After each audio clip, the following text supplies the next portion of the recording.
Assalamualaikum warahmatullahi wabarakatuh. Saya Intan Puspitarana Mardatila dari Offering G14 akan menjelaskan mengenai politik dan cinta tanah air dalam perspektif Islam.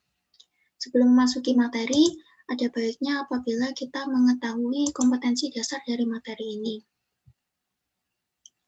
Setelah mempelajari mengenai politik dan cinta tanah air dalam perspektif Islam, kita diharapkan dapat mengetahui teori politik dan cinta tanah air dalam Islam, kemudian mampu menerapkannya dalam penyelesaian masalah yang ditemukan dalam kehidupan sehari-hari. Kita diharapkan pula dapat mengambil keputusan secara tepat dan bertanggung jawab dengan berdasarkan pada nilai-nilai pendidikan budaya dan karakter bangsa, serta ajaran Islam.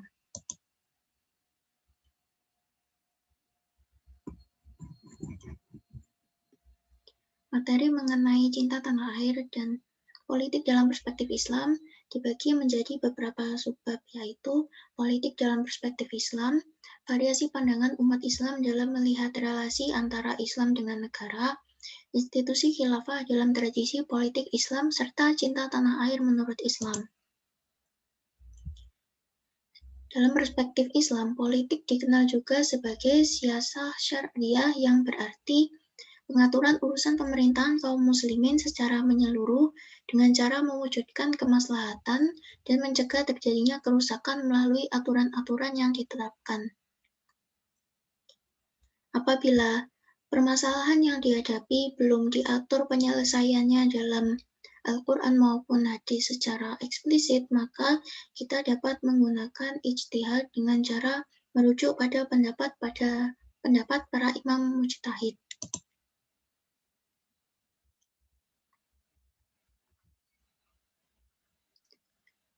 Variasi pandangan umat Islam dalam melihat relasi antara Islam dan negara ada dua, yaitu tipologi relasi agama dan negara, serta pandangan mengenai Negara Kesatuan Republik Indonesia. Tipologi relasi ini ada tiga, yaitu tipologi teodemokrasi, tipologi sekuler, dan tipologi moderat. Tipologi teodemokrasi menyatakan bahwa agama dan negara merupakan satu kesatuan sehingga sudah sepatutnya apabila negara diatur oleh agama. Sementara tipologi sekuler berpendapat bahwa agama bukanlah negara dan negara juga bukan agama, sehingga keduanya harus dipisahkan. Negara merupakan perihal duniawi, sementara agama adalah urusan pribadi. Aliran ini juga berpendapat bahwa negara tidak harus diatur oleh agama sebab tidak ada dalil eksplisit dalam Al-Quran maupun hadis mengenai hal ini. Kamil dan Khan menyatakan bahwa apabila tipologi neoteokrasi terbelenggu oleh aturan politik Islam, maka tipologi sekuler terbelenggu oleh pemikiran Barat. Kemudian ada lagi tipologi moderat atau al-mutawasid yang berpendapat bahwa Islam tidak mengatur sistem ketatanegaraan secara eksplisit atau tidak menganut sistem ketatanegaraan, namun ada seperangkat tata nilai dan etika bagi kehidupan bernegara, sehingga dinyatakan bahwa relasi agama dan negara dalam Islam menurut pandangan tipologi moderat adalah relasi etik dan moral. Berikutnya adalah pandangan Islam mengenai NKRI. NKRI dalam sudut pandang Islam dinyatakan sebagai negara yang sah sebab presidennya dipilih langsung oleh rakyat sebagaimana Khalifah Ali radhiyallahu anhu dipilih pada masanya.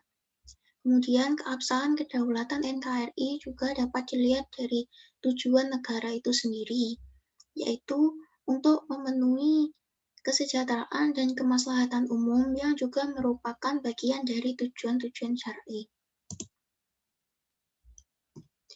Berikutnya ada institusi khilafah dalam tradisi politik Islam. Khilafah ini merujuk pada sistem pemerintahan Islam pertama yang didirikan pasca wafatnya Rasulullah SAW.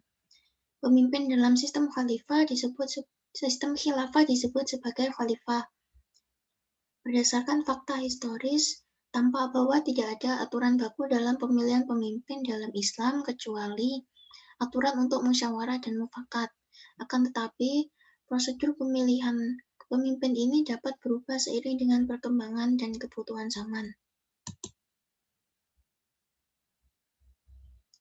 Islam sangat menganjurkan untuk menumbuhkan sikap cinta tanah air, sebab sikap ini dapat menghasilkan sifat-sifat positif, antara lain sikap patriot, gagah berani, pantang menyerah, dan rela berkorban.